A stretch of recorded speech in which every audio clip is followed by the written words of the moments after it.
누가복음 17장입니다. 123페이지 1절부터 10절까지 한 절씩 읽어봅니다. 예수께서 제자들에게 이르시되 실족하게 하는 것이 없을 수는 없으나 그렇게 하는 자에게는 화루다.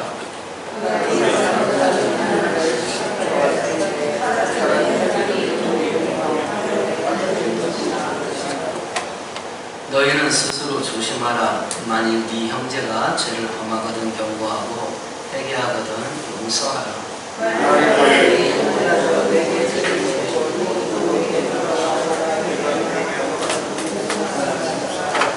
사도들이 주께 여짜오되 우리에게 믿음을 더 소소하니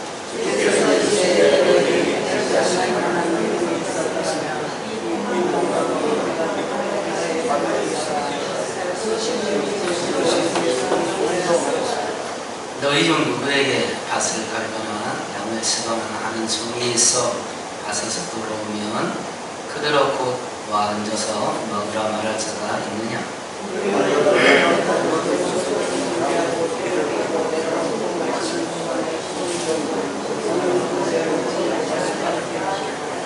명한 대로 하였다고 종에게 감사하겠느냐?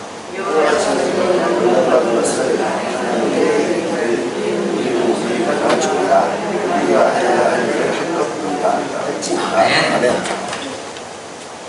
지난주에 다루었던 내용을 잠깐 기억해 보십시다. 16장 1절에서 13절까지는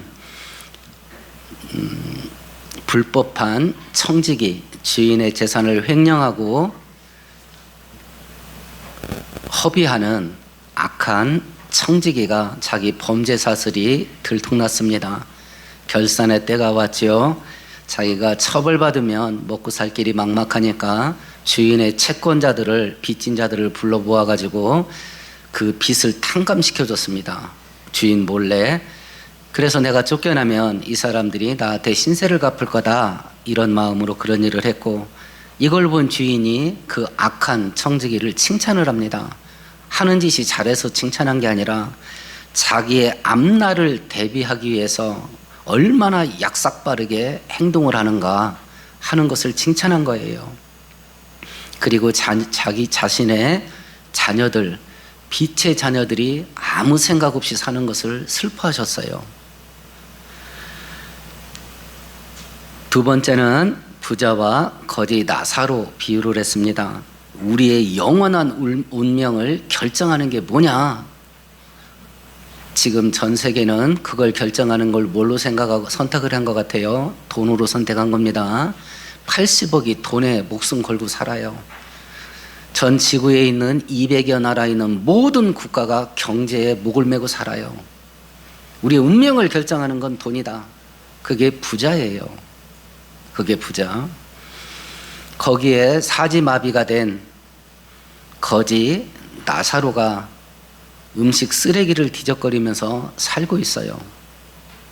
근데 그들의 운명을 결정한 게 뭐냐면 하나님의 말씀을 듣고 그 말씀을 순종하면서 살았던 것이 운명을 결정을 했어요. 돈이 아니라. 이런 흐름 속에서 오늘 본문의 배경이 뭐냐면 1절을 같이 읽어보십시다. 예수께서 제자들에게 이르시되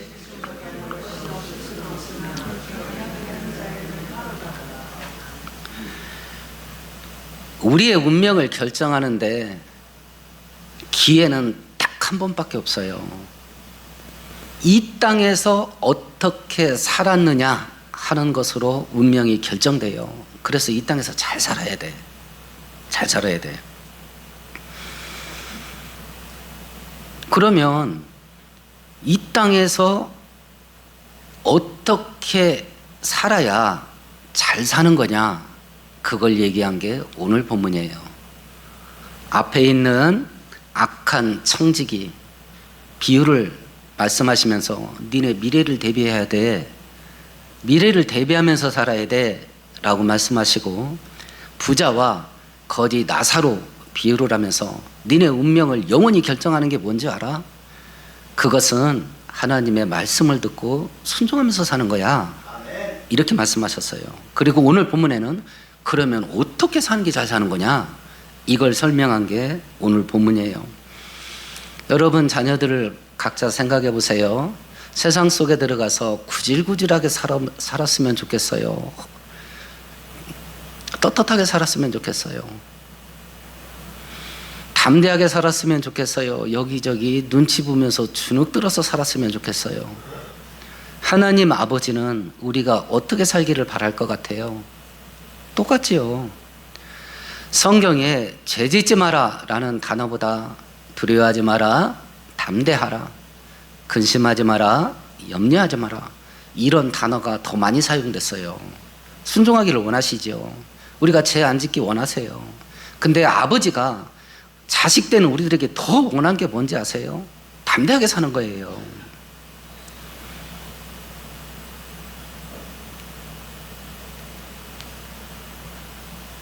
그러면 이스라엘 백성들이 성경에서 우리들에게 이 역사 속에서 하나님의 백성들이 어떻게 살았는가 하는 것을 짧게 기독교 2000년 역사를 잠깐 살펴보면 2000년 전에 이스라엘 땅에서 예수를 믿었던 사람들, 그리고 로마에 복음이 전파되고 처음 예수를 믿었던 사람들, 그들의 신분을 따져보면 어떤 부류의 사람들이 주종을 이뤘을 것 같아요? 하층민들이에요. 하층민들이 거의 대부분의 초대교회 멤버였어요. 120년 전에 우리 조선 땅에 복음이 전해졌어요. 누가 예수를 믿었던 것 같아요? 똑같아요. 하층민들이에요. 일반 백성들이 대부분이었어요. 우리나라가 이제 복음 받은 지가 한 120년 정도 됐죠. 500년 전에 복음을 전해받은 나라가 있었어요. 근데 특이하게도 그 나라는 황족들과 귀족들에게 복음이 전해졌어요.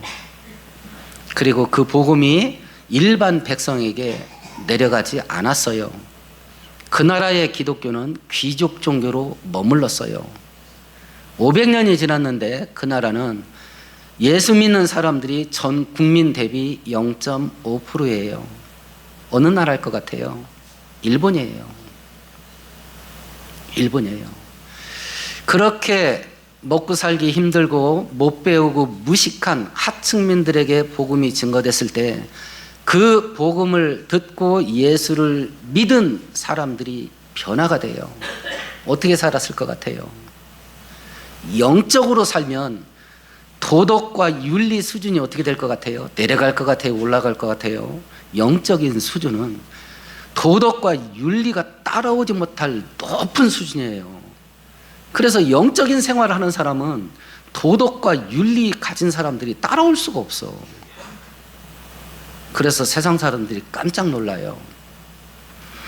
지금 여러분들이 뭐 기독교 방송이나 유튜브나 그런 쪽을 통해서 뭐 간증, 은혜로운 간증 많이 찾아보시는 분이 있을지 모르겠네요. 그나마 유튜브 통해서, 인터넷 통해서 그런 거 찾아 들으시면 그나마 잘하는 겁니다. 잘못한다 소리가 아니에요. 근데 어떤 내용이 주종을 이룹니까? 망했다가 예수 믿어서 성공했어요. 하여튼 안 좋게 됐다가 예수를 믿고 잘 됐습니다. 이게 전부야. 저 어렸을 때 간증의 대부분은 어떤 거였는지 아세요? 제가 개같이 살았습니다. 근데 예수 믿고 제대로 삽니다. 이게 간증의 대부분이었어요. 사람이 바뀐 거. 근데 지금은 간증은 형편이 바뀐 거야. 이게 우스운 게 아니에요. 이게 가벼운 게 아니라니까. 기독교가 변질됐어. 기독교 간증은 사람이 바뀌어야 돼. 사람이. 저 어렸을 때는 그게 간증의 대부분이었다니까요. 근데 지금 간증은요, 어려운 형편이었는데 형편이 좋아졌어요. 그 형편 좋아진 사람이 바뀌었어, 안 바뀌었어?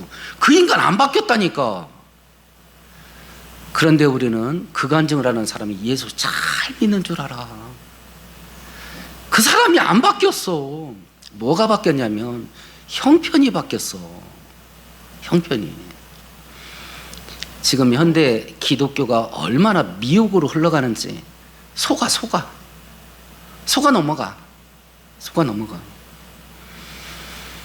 윤리와 도덕이 뛰어난 사람으로 바뀌어버린 거예요. 그러니까 세상 사람들이 깜짝 놀라는 거야. 사람이 바뀌어. 사람이. 지금 우리가 사는 시대는요, 죄가 폭발하는 시대예요. 이게 죄요 라고 하는 게 없어져 버렸어. 죄를 구분하는 기준이 사라졌어요. 내가 하는 게 옳은 거야. 내가 하는 게 옳은 거예요. 이런 시대 속에 오늘 성경은 1절에 보면 누구한테 말을 했냐면 제자들한테 말했어요. 참된 성도는 이 땅 살아가는 동안 이렇게 살아야 돼. 이걸 얘기한 거예요. 그 첫 번째가 뭐냐면 1절만 다시 한번 읽어보십시다. 예수께서 제자들에게 이르시되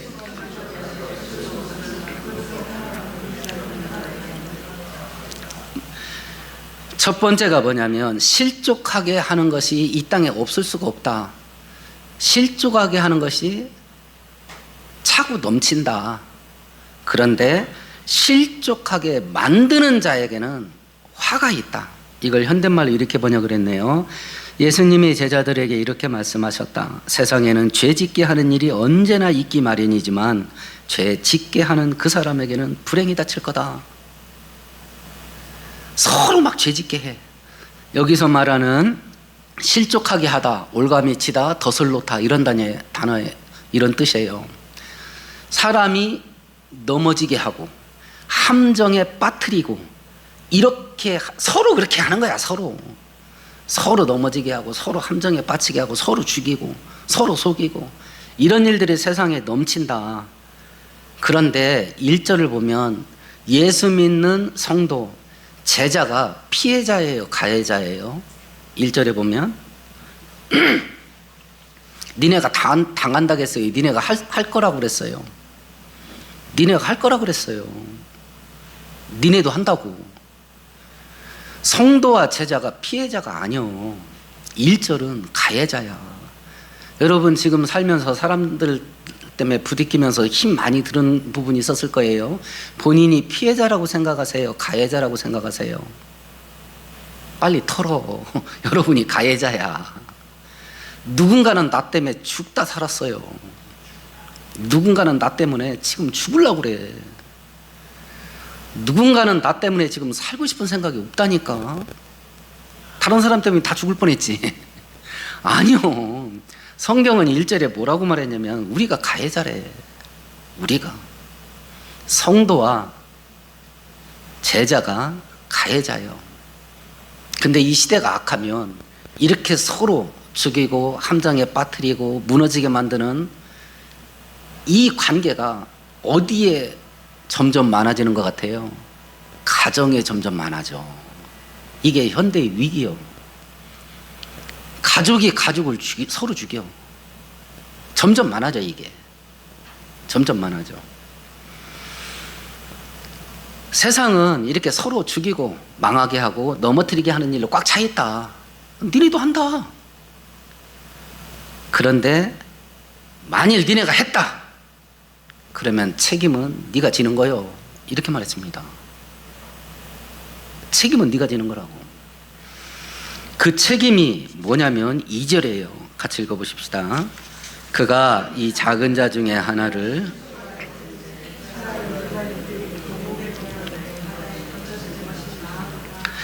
네가 상처를 주고 너 때문에 무너지게 된 그 사람, 너 때문에 함정에 빠진 그 사람, 네가 그런 일을 했다면 그 사람 목에 연자맷돌을 묶어놓고 바다에 던지는 거, 그런 죄를 진 것보다 더 심한 형벌을, 엄한 형벌을 받게 될 거다 이랬어요.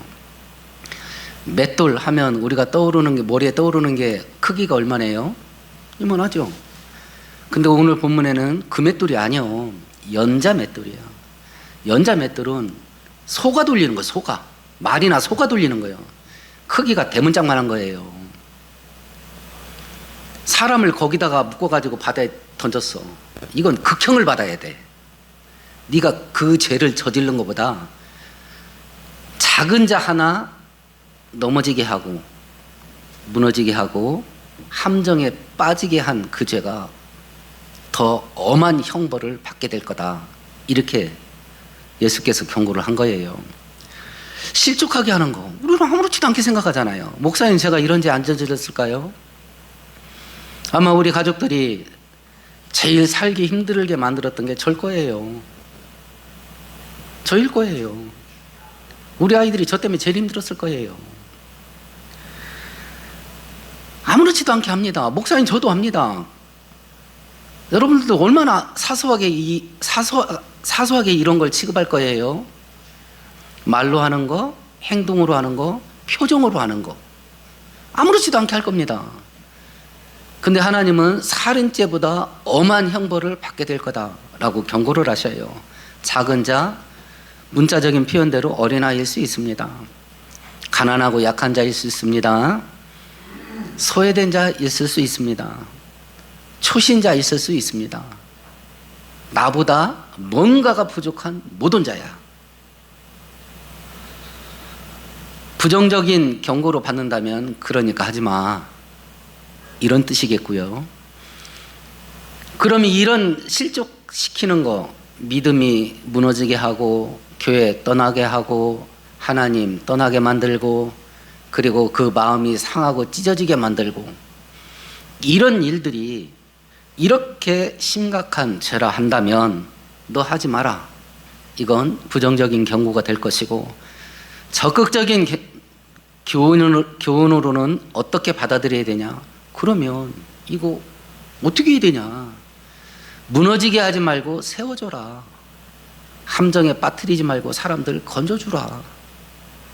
하나님 떠나게 하지 말고 하나님과 가까이 가게 만들어주라. 세상으로 흘러가게 하지 말고 교회에 붙어있게 해라. 이런 뜻이에요. 이런 뜻.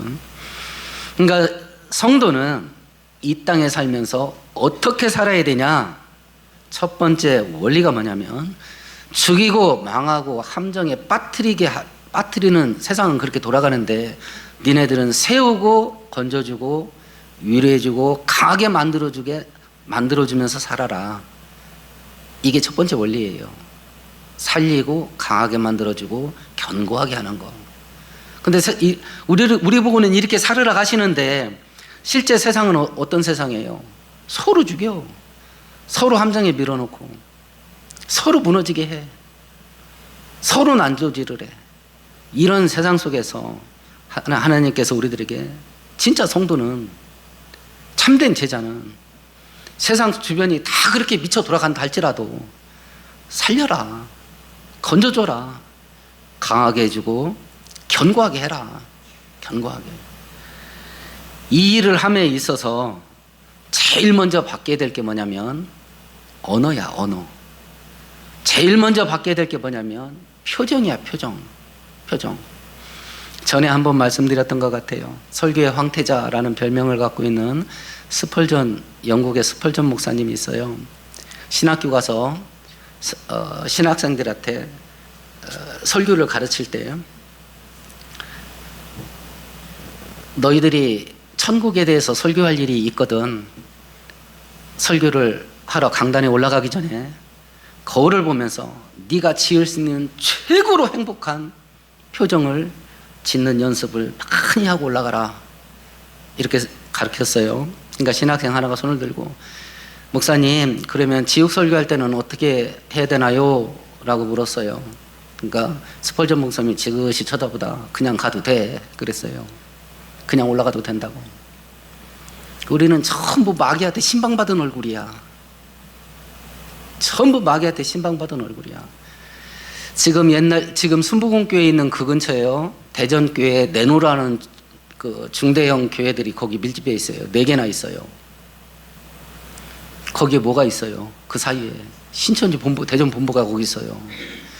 제가 일이 있어서 그 근처에 물건 살 일이 있어서 갔다가요, 거기 상인한테 진짜 뜨악할 소리를 들었잖아요. 아유, 여기 일요일 되면요 팔 디딜 틈이 없어요. 몇 터져요 막 이러더라고. 거기까지만 했으면 괜찮아. 근데요 신천지에서 나오는 사람 얼굴이 제일 밝아요 이러더라고. 그러니까 우리가 어떻게 사는지 아시겠죠? 하나님 믿고 사는 것에 대해서, 신앙생활하는 것에 대해서 행복이 없어. 기쁨이 없다니까. 어떻게 1절을 감당할 거야? 어떻게? 현대 문화가요 자기중심적이야, 이기적이야, 감정적이고 즉흥적이야. 딱 눈 마주쳤다 기분 나빠 그럼 찔러버려. 여러분들 눈 깔고 다녀. 언제 어떻게 맞을지 몰라요.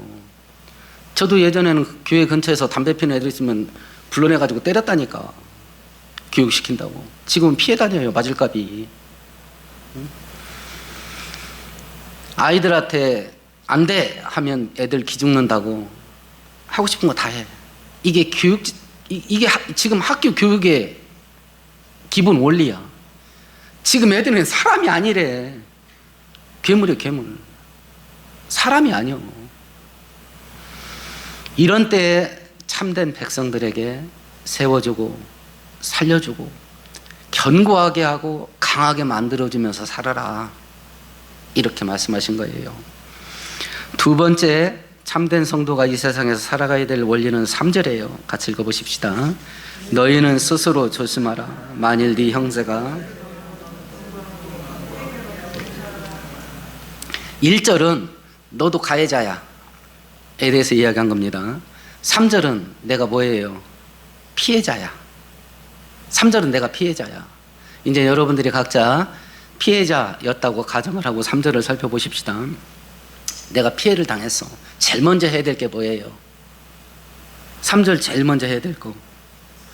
너는 스스로 조심해라. 이게 나는 지금 피해를 당했어. 내 가슴이 찢어질 것 같고 심장이 터질 것 같아.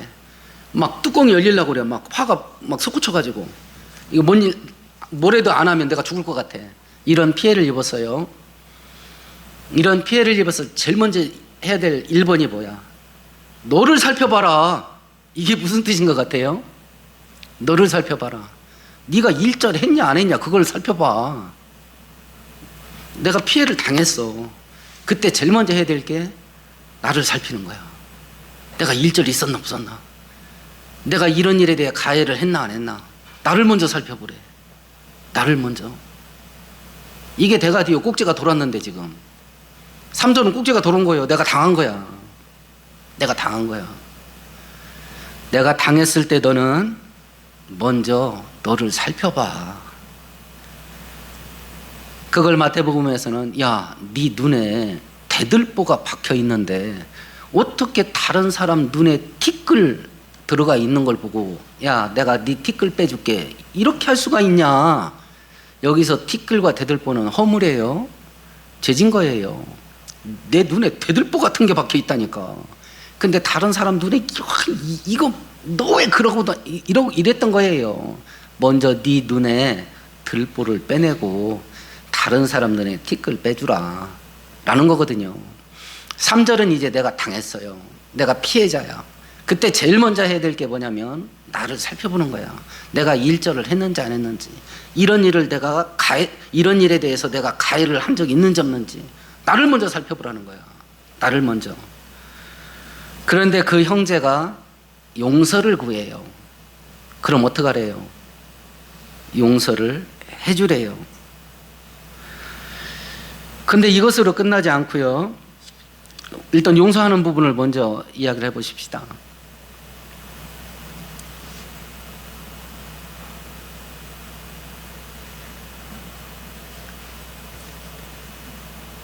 뒤에서 보면 7번이라도 용서를 하라고 되어 있는데요. 7번은 복수예요. 용서하라는 단어는 단수예요. 이게 뭔 것 같아요? 내가 피해를 입은 건 7번이야. 근데 용서하는 건 1번이야. 어떻게 해야 이런 용서가 될 것 같아요? 똑같은 놈이 나한테 똑같은 걸로 7번 피해를 입혔어. 이건 살려둘 수가 없어. 그런데 그때마다 그 사람이 나한테 내가 잘못했다 용서해 주라 했어요. 건수는 7개야. 근데 내가 용서하는 건 단수 딱 한 번으로 했어. 어떻게 해야 이 논리가 형성이 될 것 같아요? 내가 용서를 어떻게 해야? 앞에 걸 어떻게 해야 돼? 용서해주고 잊어야 돼.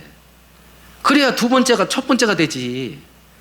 그리고 용서를 하고 잊어야 돼. 그래야 세 번째 용서한 게 첫 번째가 되는 거예요. 하나님 용서하듯이 살아간 거야. 하나님이 우리 죄를 어떻게 용서해요? 내가 너희 죄를 기억도 하지 않으리라. 이 용서를 하라는 거야. 이게 제정신 갖고 되냐고. 이게 될 수가 없죠. 될 수가. 근데 첫 번째는요, 자기를 먼저 살피는 거예요. 두 번째는 뭐냐면, 그 형제의 죄를 어떻게 하래요? 경고를 하래요. 지금 우리 중에 누군가가 사회법이 됐든지 교회법이 됐든지 범죄 행위를 하고 있어. 어떡하실래요? 내가 남의 일에 인생에 뭐하러 간섭해? 아마 100% 거의 100% 말 안 할 거예요. 상대방이 상처받을 수 있고, 목사님 저도 이거 데려다가 성경에 어긋나니 이 목사로서 권고를 해야 될 것 같은데 저도 접은 적이 한두 번이 아니에요. 나갈 깹이. 요즘은 딱 하면 나가요. 차라리 있는 게 나아. 그럼 교회가 어떻게 되겠어요? 교회는 썩지. 다 그러고 있으니까. 저는 교통정리를 해야 되는데 말을 안 해, 말을. 근데 성경은 뭐라고 말해요? 말을 하래. 경고를 하래. 1절에요. 서로 죽이고 함정에 빠뜨리고 넘어뜨리고 무너지게 하는 일을 서로 막 차고 넘치게 한다, 세상이. 그러면 그런 일을 네가 당하기도 하고 네가 목격을 할 수도 있다. 어떻게 해야 되냐? 그거 경고해가지고 더 이상 죄가 확산되지 못하게 막아라. 두 번째 원리가 뭐냐면 죄 확산을 막는 거.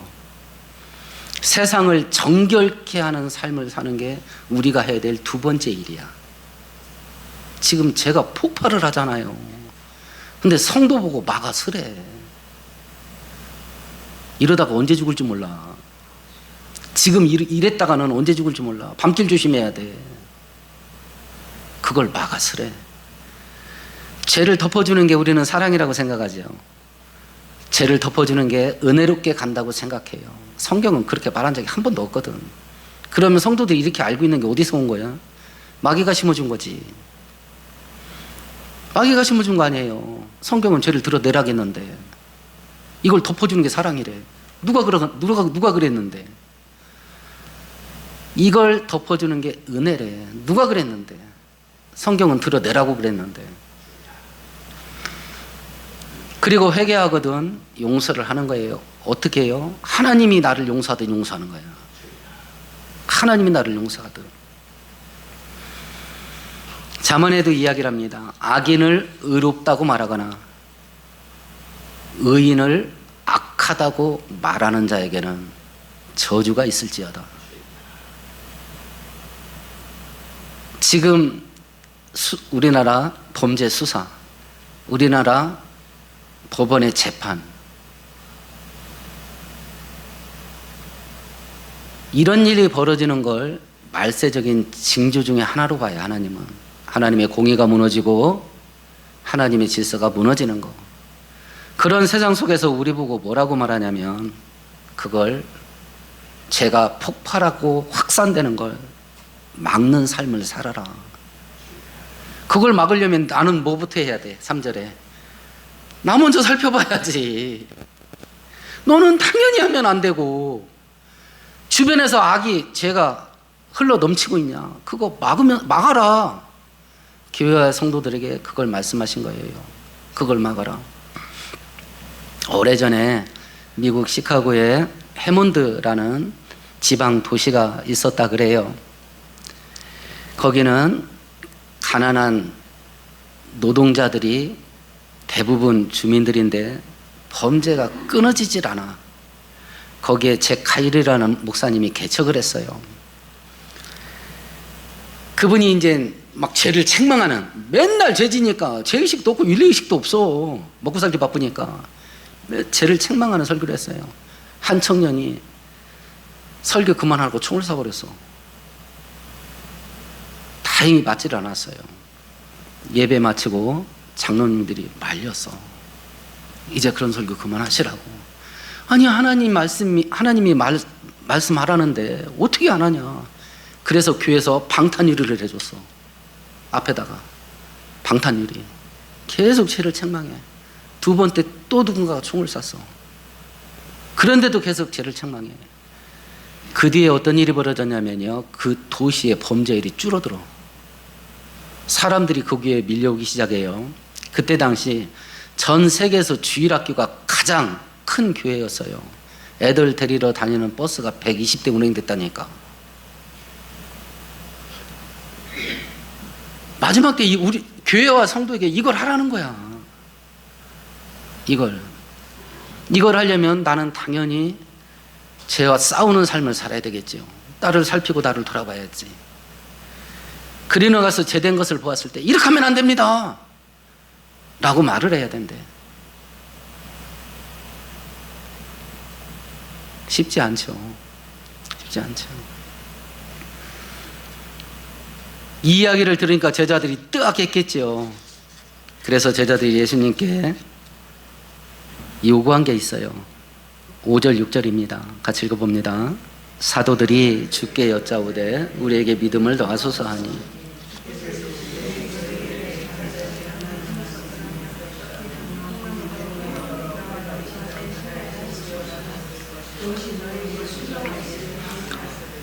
이 이야기를 듣자 제자들이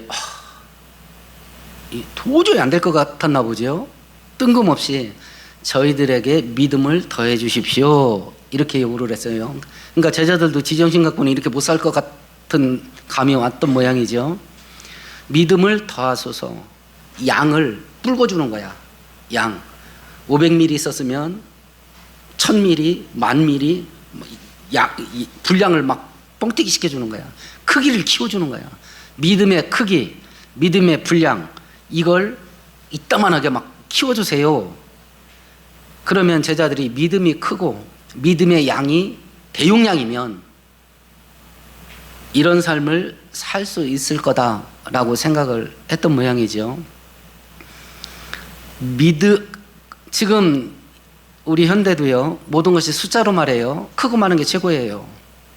크고 많은 거. 크고 많게 만드는 과정 속에 이게 불이한 게 있었냐, 잘못된 게 있었냐 안 따집니다. 과정은 어찌 됐든지 크고 많아졌다. 오케이. 그렇게 가는 거예요. 근데 하나님은 과정도 의로워야 된다. 과정도. 믿음의 양이 크고 많으면 능력 있게 살 수 있겠고 승리하면서 살 수 있겠고 이렇게 고상한 탁월한 그런 인생을 살 수 있을 거라 생각을 했던 모양이에요. 근데 예수님이 양을 따지질 않았어. 크기를 따지지 않고 오히려 이걸 막 줄였어요. 어느 크기까지요? 겨자씨 크기까지. 근데 겨자씨는 크기는 작은데 살아있는 거예요, 죽은 거예요? 살아있는 거야. 여기서 결정돼. 여기서. 크고 많은 게 문제가 아니라 이게 살았냐 죽었냐가 문제다. 이게 살았냐 죽었냐의 문제지 덩치가 크냐 작으냐 이게 결정되는 게 아니다. 살아있는 믿음이라 한다면 겨자씨만 해도 이 산을 뽕나무더러 바다에 던져져라 라고 해도 그렇게 되고 이 산더러 뽑혀가지고 서해안으로 가서 던져져라 해도 옮겨진다. 이렇게 예수께서 말씀을 하셔요. 이 땅에 살아가면서 우리가 살아야 될 세 번째 삶의 태도, 의인은 오직 믿음으로 삽니다. 믿음으로 살아요. 앞에 있는 비유와 엮어서 생각해 보십시다. 거지 나사로는 다른 사람이 옮겨져야 이동을 할 수 있어. 사지마비야. 그리고 음식 찌꺼기 쓰레기통 뒤져서 먹고 살아요. 그렇게 살면서도 뭘 했냐면 이렇게 사는 거예요. 나사로는 그렇게 살면서도 지금 오늘 이 본문대로 살았다니까요. 그렇게 그 환경에서 오늘 본문처럼 살았던 거예요. 모든 사람들은요, 무언가를 믿어요. 야, 지금 이런 세상에 신이 어디 있냐? 하나님이 어디 있고, 하나님 있으면 증명해봐. 그 사람은 무언가를 믿을까요, 안 믿을까요? 하나님이 없다고 믿어요. 모든 인간은요, 뭔가를 믿고 살아요. 하나님이 없다고 말하는 사람은 하나님이 없다고 믿는 거예요. 돈 있어야 살 수 있어 라고 하는 사람은 돈이 있어야 살 수 있다고 믿어요. 진화론자는 박테리아 바이러스가 점점 진화를 해가지고 최종 단계에서 원숭이에서 사람 나왔다 라고 믿어요. 진화를 믿는다니까요. 뭔가를 믿고 살아. 그리고 믿음의 결과는 뭐예요? 네가 믿은 대로 되는 거예요. 네가 믿은 대로 되는 거예요. 과거에 살았던 인생 발자취를 뒤돌아보세요.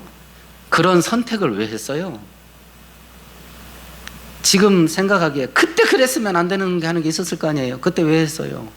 그렇게 하면 잘 될 거라고 믿은 거 아니에요. 그 믿음에 대한 책임을 지금 내가 짊어지고 있는 것이고, 의인은 오직 믿음으로 살아요. 그리고 그 믿음은 살아있어야 돼. 살아있는 믿음의 다른 표현은 순수한 믿음이야. 의심이 하나도 없는 거. 하나도 없는 거. 이 악한 시대에 우리가 어떻게 해야 잘 살 수 있냐? 세 번째 원리가 믿음의 원리예요. 마지막 네 번째 원리가 뭐냐면 9절과 10절이에요. 같이 읽어봅니다. 명한 대로 하였다고 종에게 감사하겠느냐?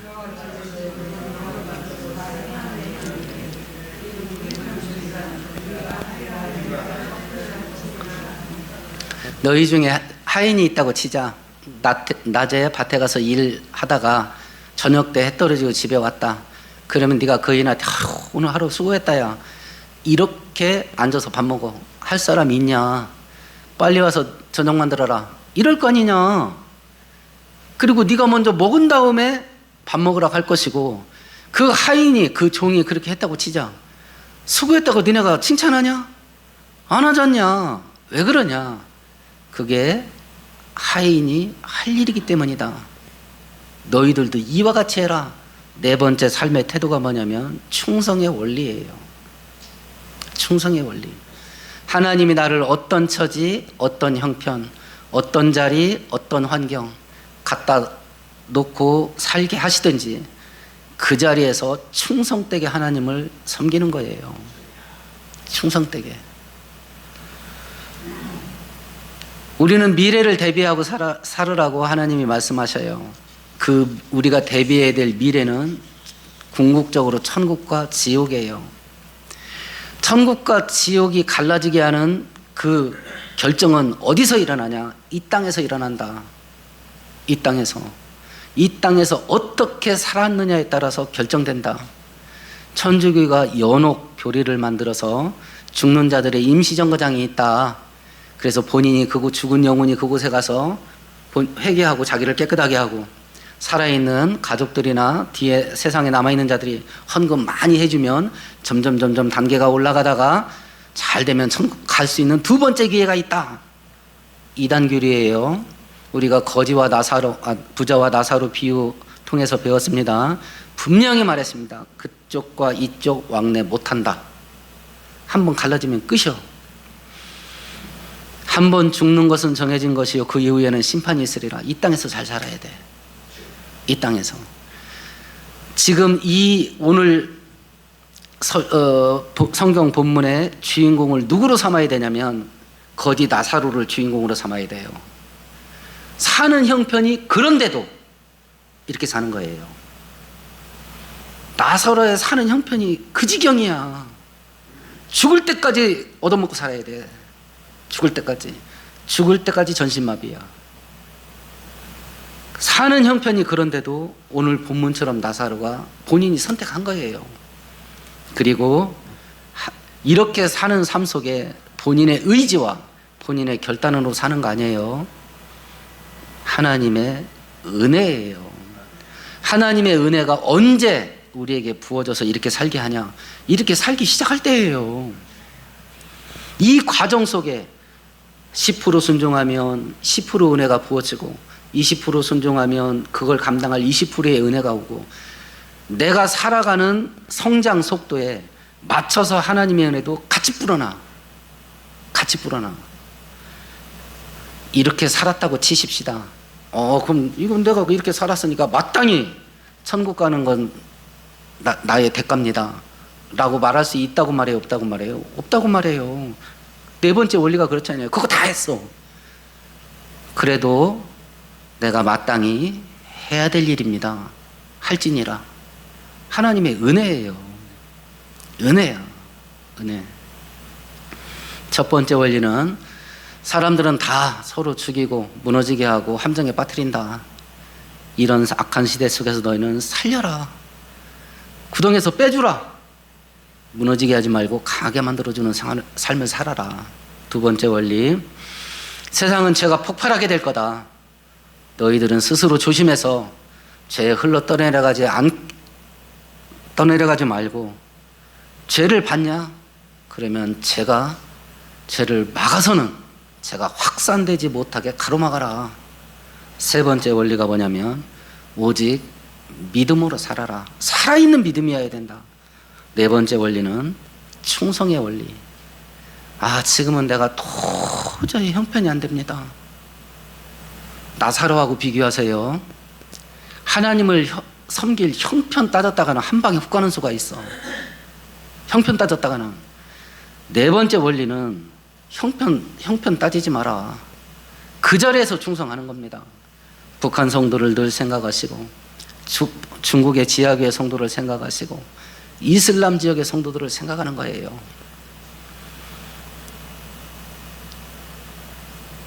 그나마 감사한 것은 우리가 자유국가 자본주의 사회에서 살고 있으니 하나님이 은혜 주시면 부자 될 수도 있겠고 하나님이 은혜 주시면 출세도 할 수 있겠고 하나님이 은혜를 주시면 성공할 수도 있는 사회에 살고 있으니 얼마나 감사한가. 얼마나. 이 마지막 때에 이 원리를 붙잡고 믿음으로 승리하는 저와 여러분 되기를 축원드리겠습니다. 말씀 생각하시면서 우리 함께 다시 한번 기도하십시다.